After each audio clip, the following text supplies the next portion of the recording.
Okay, so this is our follow-up session to the webinar that was referring to the attacking with the right shoulder and the hands through the shot.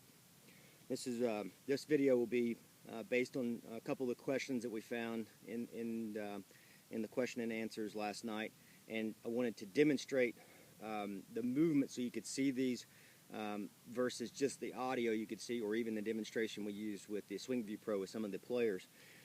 So we can slow it down and break down these movements. So the first thing we had a question on was about stability and transition. So as we move up in this area to get set up, we got ball left side of the face, always with the irons in training. There's a little bit of moving with that. We also can, when we go to the fairway wood and the driver, typically what you're going to find is the armpit, between the armpit and the ear. It depends on the player, depends on what they're doing. But to start with, just always kind of have the ball at the left side of the face when you set up. And then from there, what we're going to do, I'm going to back up just a little bit, is when we get in transition, where problems start to occur is where players get here and they run the legs out and the head either goes this way or this way. It can go either way. So it's like this. So we get out here, we've had our rotation, our left ear like the top of the golf swing. I like to be on top of the golf ball here, just slightly on the back side of the golf ball, not back here. So when you look at your video, if your ear is over here or you've moved your ear way off, you know. So when you're in transition, we want that ear here. And then as we sink into our hips in transition, we go straight down. Notice I went here and not this way. So as I go here, I sink straight down into that rotation, and I will start to unwind slowly. My body's moving. You can see forward and through the shot. I've got my weight to the left, but my ear hasn't moved. You know, I haven't moved my head past that golf ball, and I haven't tilted my head this way. So what I'm looking for is that I'm unwinding around that center, right? And then there's the grip alignment point that we talked about. So in transition, the biggest problems you'll see, even in little short wedge play, is you're going to see players get up here and then they snap. They go back here and then they snap the head, or they snap the handle back this way towards their body, or in most cases they push the handle this way, and then down the line they will typically either go that way, or you don't see it very often, but players will drop way under. Most of the time they're going to tip the shaft out this way and stand up with their body like this. And what happens is players see that, they don't like it obviously, and they should not like it, and so what they'll do is they'll try to fix the actual position where it actually they see the problems at. What they don't realize is the problems were here. They were in the transition, converting transition to the downswing. And so what happens is they just do the same thing, whatever move they make, this way, this way, this way, and they can't correct the action because the club's too fast in transition. The speed of the club is too quick in this zone, and they don't have stability. Like when I talk about the middle of the shaft, when I'm here, so as I start to sink down here, I have control of the middle of the shaft. Whereas the other players, when they're cocking this way or they're this way, they're not losing. They don't have stability of the middle of the shaft. You know, the club, for somebody that casts the club away, throws away the club head, and we're going to go here. They throw the club head away. It's a continual action through the shot. That means that they're using the tip of the club. So they're using this part of the club far too much, and that's happening here. It's going this way. It's just a continuous range of motion. That's why you see the impact look like that. For somebody that over drags the handle, it would look like this. So the all the pressure is too far up into the handle in the strike zone and the grip alignment point. It's too much here, and the head's too far behind. And so what happens is players will play that cat and mouse game. They'll get lost. They don't know. They can't do this. They can't pull the handle and hit it good. They know that. They can't tip the handle out and play the golf they want to do, so they get lost. And that's where we refer to the middle of the shaft. So the first thing you have to do is get here and you sink. You don't turn back this way. This is what we see. When players turn back this way, or they stand up, or they kick the hips like this, you know, try to torque the hips like that, that's going to kill your transition and your impact. So the first thing is get here. It's just stay soft and let it collect here. It's no rush. Okay, you're going to hit it far enough, trust me. And then from here, what we do is this drill, we grip the middle of the shaft. And the reason for that is we can now feel a balance. We have the balance point between the club head and the handle. Okay, so now when we unwind, we feel the balance. It's very easy to feel. If I over drag, I've got the handle too stuck far out behind and the club faces out to the right or closing, whatever it may be. If I tip in the shaft this way, the club will kind of run into you this way. You can feel now that happening. And that it starts with being able to feel and develop that feeling awareness. So then what we do is we go from here and we practice this movement in through the grip alignment point, and we'll continue that action out. And we like to go in first stages of training, we'll go, as we see, right into the grip alignment point and then through the sustain zone. As you're if you've been doing this over a month, what we'd like you to do is to continue that motion halfway through the shot. So it'd look like this. Sink. And then here's another way of doing the decel training we talk a lot about. So we go fast back and then slow through the shot. Normal speed back, because that's going to start to transfer. You'll start to relate and connect because you'll start to go from here and slow, and that starts to develop the brain to find out, so we can tell you, okay, we're slowed down. We start to contract those muscles as we talk about. We get those slow wrenching, torquing muscles in transition with your big muscles versus this club head doing this stuff. Okay, we want everything to get up here and become stable, and then it becomes momentum. Momentum is going to be your friend and not forced speed. This is force speed. You can see that's snapping the hips or snapping the club head or rotating the club head or whatever it is. Those are all things that are individually based that are forced output speed. Watch this, the difference. So when I grab it here, the whole body in a circle, that's power. When I connect that into the club, power. And that's where you see there's not a lot of effort because I'm using my entire body and I'm not using these little bitty muscles of the hands. So the first question was about stability. When you get over the top of the backswing, now with the driver it'll look a little bit different. The head will be slightly behind because the ball's a little more forward, but in the backswing we want this ear on just in line with that ball right here. Okay? On the back side of that ball. I don't want to see the ear way over here, which is very common. I don't want to see the ear over here. I want to see when you get up the top and you're in your transition in your backswing, you are stabilized and you're sinking. That center is dropping a little bit, sinking I should say, but the center is not way back or way forward. It's right where it's supposed to be, so you can unwind through the shot and not have forced output and manipulation. So then the second question that we had was, it wasn't even necessarily about the question, it was something I was talking about, which was about the right elbow and the right wrist and the right shoulder. We'll take the down the line view for this for a little bit to show you. So when we start the downswing and we're starting to unwind, if the club head over the top is when the club head, this is steep right here. That means that the club head is in alignment with the left wrist right here is in the downswing. That's steep. You can still play from here. Don't think you can. It's not the most optimal, but you can still play from here. This would be very shallow or flat with the plane. The hands are neutral because they're centered to the spine halfway down. So the hand angle, that would, like people get confused, they think that's very trapped and deep with the hands, which you won't see very often. You'll see the players where the hands are in the center of the body or out in front and the shaft has an angle to it. So don't get confused with the hands being, see, I could have the hands here and the head here. That's over the top even though the hands are way behind. Okay, I could have it right here, which is basically very shallow with the shaft but very out in front with the arms. The arms we want in the center of the chest halfway down. So when we're here, we're halfway down, you can see this flexed elbow. So as I'm attacking with the right shoulder, not this way, the right shoulder doesn't go this way, you can see. And that's why it's so important in transition that the shaft moves to here, to the shoulder, and flattens out a little bit so that when you start to connect with the right shoulder, it's driving that whole movement. And that's where you'll see this dog's hind leg we showed with Hunter Mahan through the shot, where it's glued in here through the shot, and that doesn't make it where you won't have hands, but it certainly will help eliminate, especially in training, the violent premature flipping of the hands.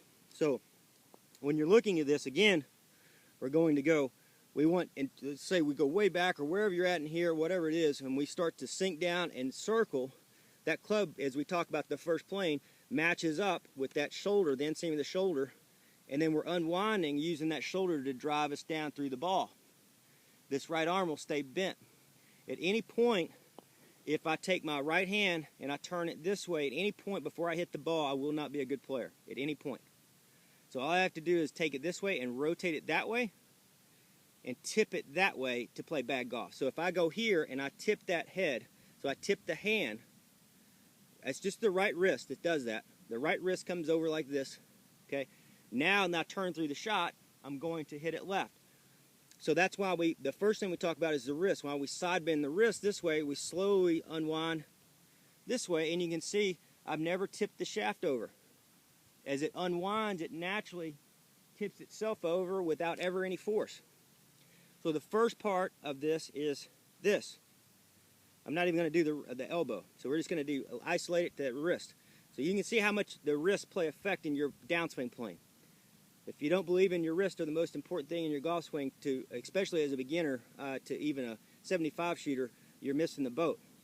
You know, there's so much the wrist can do. That's how much range. Your body, you can move around a little bit, but this has the most range of motion. This is what hits your club, hits the ball. It's your wrist.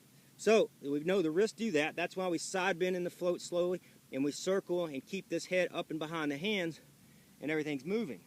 So the second part, the elbow. So when I get here, I keep the wrist where I want, but I tip the elbow out. The elbow, I'm trying to fight the wrist, but my elbow goes this way. So it's this movement. Like somebody got you in a wrist lock and put your elbow back. That movement right there. I'm doing really good. I've done great here. I'm ready. That move. Very simple. That's why we want the elbow staying under the left arm right here. We want it flexed. It can be flexed even in this, like Jim Furyk has it kind of weird this way or like this, but it's pushing. It's never tipping. That way. So the right wrist that way. Elbow that way. No go. Guess what else? The shoulder. This shoulder. This way. You can be a function of a pulling of a left side of the spine, but also the right shoulder. So when I get here, I'm good. I've got my wrist back, my elbows in, and then I prematurely rotate my spine, the thoracic, which is the right shoulder coming out, and that will hit it to the left and slice it. Even though you may have that club already, it's good. Oh, you're here, even through the baseline.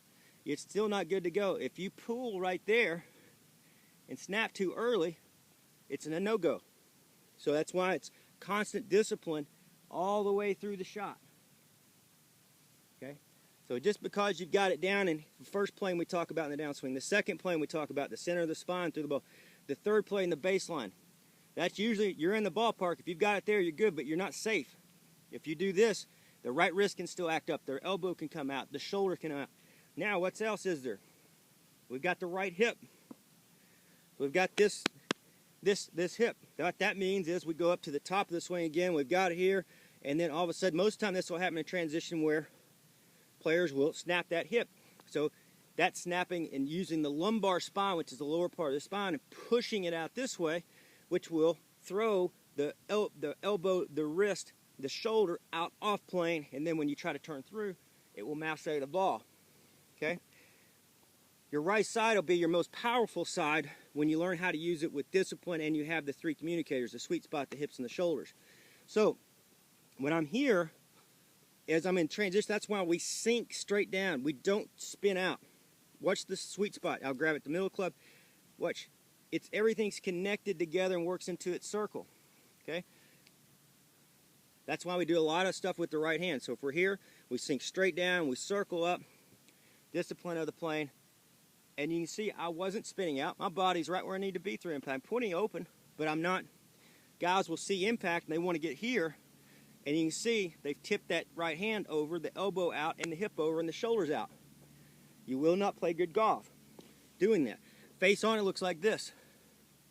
This right hip will twist and torque out by impact. All your weight's on your back foot. This left hip is not functioning properly. It's wrenched in backwards like this, or reversing, which shears the spine, which can cause serious injury, but more importantly, terrible golf. So when we sink straight down, that's why we do this drill. It's constant movement. You can see my body's pointing through the shot. It doesn't take speed to be able to get through the shot properly. What it does, it takes understanding. If I can go slow and do it wrong.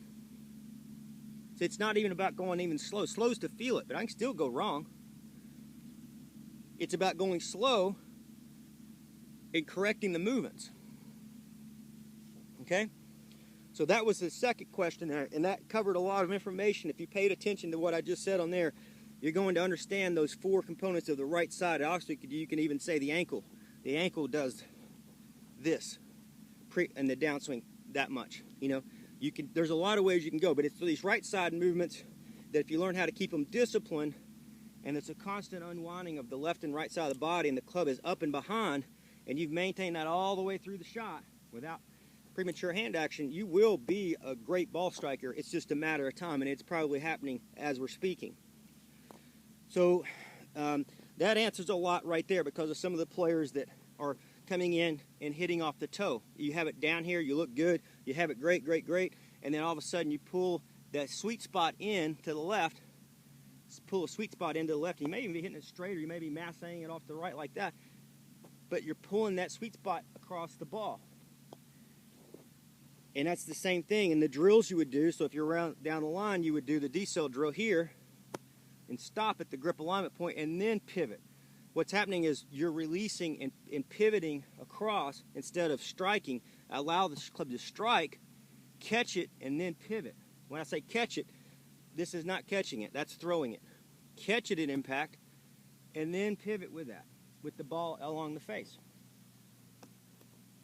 So that will really help you out with those are the two primary questions, and that will make the biggest difference understanding this along with the audio. The audio has so many good things and great questions from last night, but this will certainly hopefully demonstrate what I was talking about with the right side. Now the last thing we're going to go into is the stability of the hands. So I don't do a lot of training aid drills as you see. But what I will do is show you one that I talked about using the left side, the inside of the left arm. So as you can see, I've got this shaft. I'm going to put it onto the grip here. And I've got it, you can see the distance amount. I don't have it all the way out. This is just a regular training stick or whatever. And what this is for, I'm not going to hit a shot yet, but what will happen is I'm looking to, let me get that out a little further. So it's about that much. I can feel it up against my side here. When I swing back, it's going to just do your normal swing and then your float. And when you come through and swing through with a fairly aggressive, if you tip the club, it'll hit you in the stomach. So if you tip in the right hand, it's going to hit you in the stomach. If you cast the club, it hits you in the stomach on the way down before you've hit the ball. So where this is good is it'll help you understand that if you keep the club up and behind in circle, this won't ever hit. Now it's not a hold off, so you can do it like this. And you can see that's a hold off. That's what you're doing there would be manipulating the face backwards. That's a no-go. Okay. What we're looking for is this club is truly releasing down and away into the golf ball, but it's also rotating a tremendous amount, but it's controlled. It's not a flip release. So if at any time, even if I hit the ball and I turn that right hand over, I've had a flip release. So this is where you'll see those guys are hitting impact, Davis Love, etc. And you can see this is the inside alignment I was talking about. This is all on the inside through the shot after he's hit it. I can't even turn it to the right because it hits me in the side. This is incorrect. That is incorrect because this is not in alignment with my lead arm. See, it's very important if you watch here, this is all in alignment with that arm. If I'm here, it's in alignment with the outside of the wrist. That is not what you're looking for. And obviously everybody that comes to us is like this when they hit it. I can't even do it because it'll hit me. So what you're doing is you're striking, you've caught the club at impact, and you're carrying that and you're maintaining that as you're going through. And you can hit balls doing this. Now you'll hear some rattling with the shaft when I hit a couple doing this, and the reason why, it's not because the club's hitting my body, it's just hitting it up against the shaft. But hitting like that. The club never touched my body. It was literally brushed up just like this. And the reason why you hear the shaft is just because it's welded against it. This is the part, you'll hit yourself when you're hitting shots like this. Okay? You don't have to hit long shots. I don't want you to. I'm looking for zone 1, 2s, and 3s. Real short shots, the 10-yard scale. Okay? Same thing. Get your normal setup. You can hear the sound of that ball. That ball was squashed. Not a lot of effort. Looked just like this. That would be if I took it out. Looks just like that. Okay? And that's to help you understand the hands. It's the best drill I've got for helping you understand. It's a great aid. It still blocks a little bit of the chi when you take it out, and you can do that without the thing in there, the little stake or the stick that I have, alignment stick. When you can do it without that, your awareness will be at a whole new level, and your ball striking will be at a whole new level. But start with that slow. Here, little shots, here, through, and then work your stuff where you don't have to hit shots with it, but it'll start to happen in the zone 4s and the zone 5s. So that covers there was more questions in that last night, but what I did is I took the ones that really strong questions and that I thought I could really help you with by demonstrating the drills and seeing it versus just hearing it. And also being a little more specific, because when you show pros on there, they don't do these moves I'm talking about. They don't have these moves that we're talking about. So you can't use them as they're just doing it perfect. When you look at your video, you will be not doing it. I guarantee you there'll be information here that you're not doing it. You'll need to come in and change and auto-correct that both internally and externally by using video. So anyway, I hope that really helps you. I know it will, and I look forward to our next webinar.